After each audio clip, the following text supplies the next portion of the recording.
Í kvöld fóru fram fyrstu skeiðleikar skeiðfélagsins og Baldvin og Þorvaldar hér á Brávöllum á Selfossi og það var Sæmundur Þorbjörn Sæmundsson sem sigraði í 100 metra skeiði á seið sínum frá Gíróli. Til hamingju með það, Sæmi. Takk fyrir. Nú var mjótt á munum á ykkur Konráð Val. Kjarkur fór á 7.71 og þú á 7.70.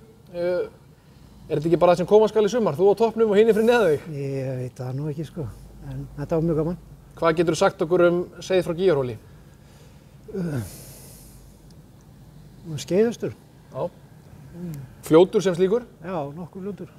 En hann stundum svona, að því að maður hefur fylgst með þér, þá hann liggur ekki alltaf, en þegar hann liggur þá nær hann góðan tíma. Já, ég veit. Hann er svolítið erfiður, getur verið svolítið erfiður. Já, en ertu alveg hættur með hann í básaskeið og ætlar bara að vera með hann í 100 metrunum með það? Já, allavega þetta árið. Já.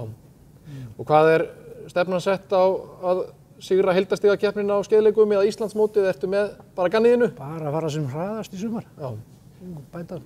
Hvað er besti tíminn ykkar, manstu það? 7.48. 7.48. Þannig að þú ert ekkert, ef þú hittir á réttar aðstæður og þá getur þess vegna farið mun hraðar. Já. Hvernig ertu búin að þjálfa, hvernig fer þjálfun á seið fram? Bara reiðtúrum. Já. Teymir hann svolítið líka það? Já, teymur og hjóli Já. og svo ríðunum bara. Já. En hvernig finnst þér, er ekki alltaf gaman að koma á skeiðleika? Jú, það er alltaf gaman. Jafnvel þó að regni. Já.